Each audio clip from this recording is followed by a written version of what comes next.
Hi, this is Jhadpupias Daudgaon. Today we are starting our one day, one structure activity. Okay, we have taken the challenge of 100 days, 100 structure. Today is the day 27. Today is the day 27. Okay. आज जे आपण structure बघणार आहे त्याच्यामध्ये आपण तीन preposition वापरणार आहेत. काय वापरणार आहेत? तीन प्रिपोजिशन. पहिलं प्रिपोजिशन आहे ऑन. ऑन चा अर्थ काय होतो रे? च्या वर. काय होतो अर्थ? च्या वर. त्यानंतर दुसरं प्रिपोजिशन आहे आपलं इन. इन चा अर्थ काय? च्या आत. च्या आत. आणि तिसरं प्रिपोजिशन आहे आपलं अंडर.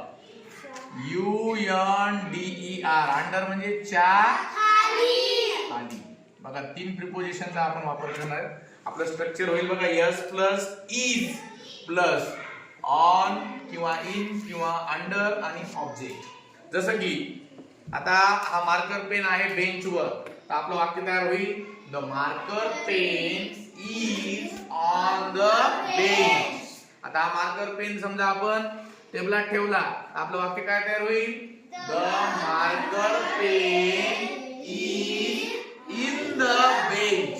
आणि मार्कर पेन असं खाली ठेवला तर काय वाक्य तयार होईल?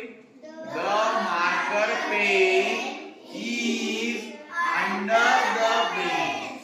बघा इन म्हणजे च्या आत, ऑन म्हणजे च्या वर, अंडर म्हणजे च्या खाली. बघा आता आपण या खुर्चीवर पेन ठेवली, बरोबर आहे? Stand up Ayush. Tell me where is the pen? The pen is on the chair. शाबास. The pen is on the chair. आता ही पेन मी टेबलाच्या खाली ठेवली. सांग बरं आता where is the pen? The pen is under the chair. शाबास. आता ही जी पेन आहे ती मी माझ्या पॉकेट मध्ये ठेवली. सांगा आता where is the pen? The pen is in the pocket. Very good. The pen is in the pocket. लक्ष द्यायला का? बघा आता इथं आपण काही आणखी वाक्य तुम्हाला सॅम्पल मध्ये दिलेले आहेत. बघा एक उंदीर आहे, तो टेबलावर आहे. माऊली सांगा मग उंदीर टेबलावर आहे ते कसं म्हणणार तुम्ही? The mouse is the Mouse is on the table. शाबास. The Mouse is on the table. तुम्ही उभे राहा. तुम्ही सांगा मला की आता उंदीर जो आहे तो एका टोपीमध्ये आहे. सांगा मग काय होईल वाक्य? उंदीर टोपीत आहे. इकडे सांगा भाऊ, इकडे सांगा. The mouse is in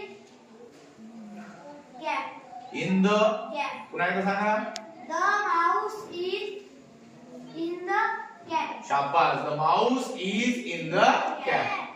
उभे राहा तुम्ही. आता तोच उंदीर कुठे गेला? बेंचच्या खाली गेला. सांगा उंदीर बेंचच्या खाली आहे. The mouse is under the bench. शाबास. The Mouse is under the bench. बघा अशा प्रकारे आपली जी प्रिपोजिशन आहे त्यामध्ये आपण आज तीन प्रिपोजिशन बघतोय. एक आहे ऑन. ऑन चा अर्थ सांगा सगळ्यांनी मिळून. चला. इन म्हणजे अंडर म्हणजे अशा प्रकारे या तिन्ही प्रिपोजिशनचा वापर करून उद्या येताना आपल्याला ऑन वरचे 10, इन वरचे 10 आणि अंडर वरचे 10 अशी एकूण 30 वाक्य तयार करायचे आहेत. You should make 30 sentences with the use of 3 prepositions on, in and under. बघा या तिन्ही प्रिपोजिशनचा वापर करून तुम्हाला उद्या 30 वाक्य तयार करायचे आहे. बघा आता हे वाक्य तयार करत असताना स्ट्रक्चर खूप सोपं आहे. आता आपण इज चा वापर केलेला आहे. आता याच्यामध्ये काही वस्तू जास्त होतील त्यावेळेला आर वगैरे वापरावं लागेल, ते तुम्हाला मी उद्या सांगतो. समजा आता 2-3 माकडे आहेत आणि ते जर समजा एखाद्या छतावर बसलेले तर मग तिथे इज येईल का? नाही. तिथे इजच्या ऐवजी काय येईल? मग आर येईल. मग तिथं वाक्य तयार होईल the monkeys are on the roof. काय होईल वाक्य मग? The monkeys are on the roof. आता भरपूर असे पुस्तक आहेत ते आपण बेंच मध्ये ठेवले तर मग काय वाक्य तयार होईल? The books are in the bench. बघा लक्षात घ्या, the books are in the bench. आता 2-3 उंदर येतं आणि ते टेबलच्या खाली गेले तर काय वाक्य तयार होईल? The Mouse. माऊस होईल का?